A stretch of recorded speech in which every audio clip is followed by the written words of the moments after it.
Good morning, friends. It is the end of July, and we are going to harvest the very last of the apples. I've been harvesting them for about a month now, and I've been trying to keep track of how much I've been getting so we can see how many apples I got this year compared to last year in weight. I didn't actually count the apples. So right here behind me, we have the Golden Dorsett on the left and the Anna apple on the right, and we're just going to see what we can get off of them this year. I have maybe, I don't know, 10, 15 apples left. So let's grab them and we'll talk a bit about these apple trees and the type of apples they are and why I'm picking apples in July and not in the fall like most people. And then we'll just see what we get off of a 3-year-old apple tree. I'm actually going to start by taking you back to when I first started harvesting fruit off these trees in the beginning of July. I figured I'd just show you the progression over time. It's easier to follow along, and I will just be showing you the main harvests. There's a couple here and there that I did that I didn't record, but this is kind of the bulk of it. I also want to talk about the variety of these trees. So as I said before, the tree on the left is a Dorset Golden and the tree on the right is an Anna apple. I chose these two trees because they grow really well in my area.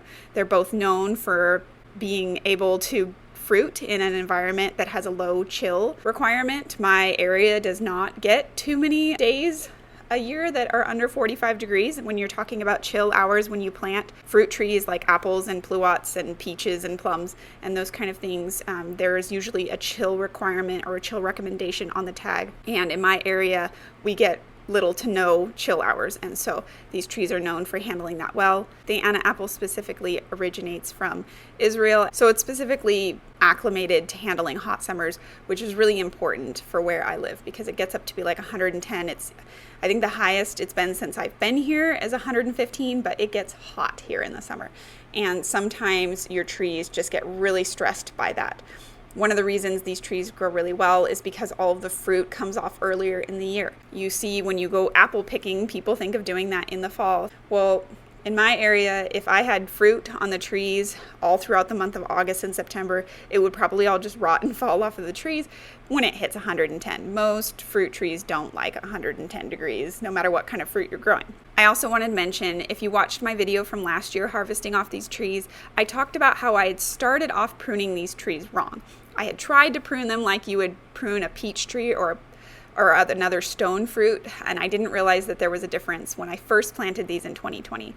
This last winter, I went through and I tried to correct that problem, and it has really helped me.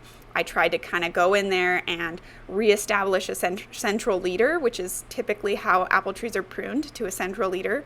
If you're interested in me making a video on kind of explaining that, just let me know. I'd be happy to do it. There are a lot of other great videos out there.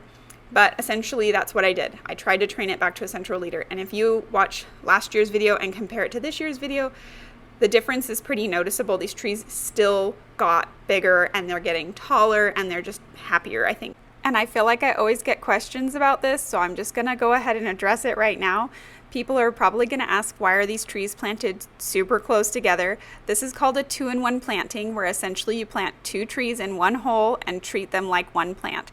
There are a lot of really awesome resources online where you can look that up if you have questions about it. Also, feel free to leave a comment below and I'd be happy to answer questions and maybe make a video about in the future, because it's how I planted most of my trees.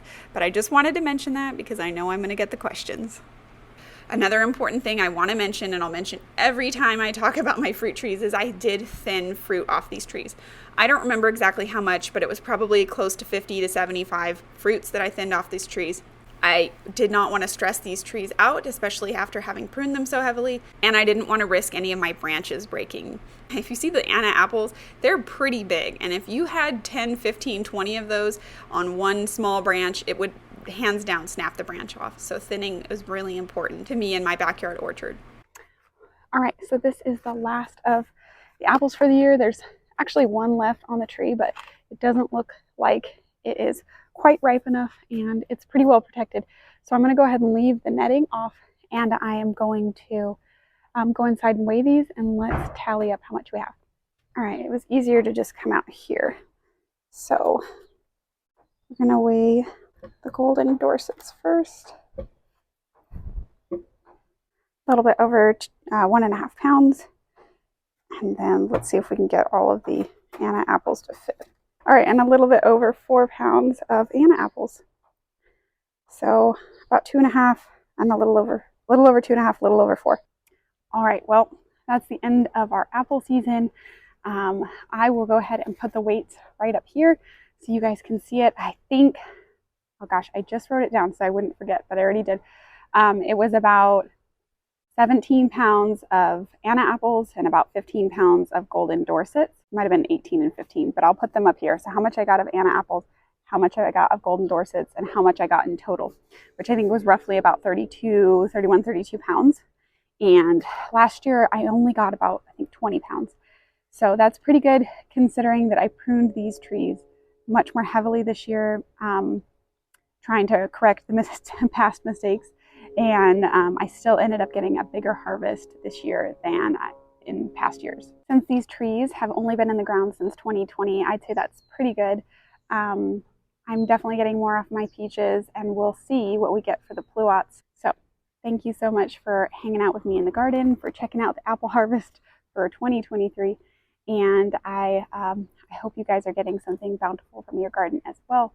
If you'd like to see more videos like this or my garden updates each month, feel free to subscribe. I'd love to have you along.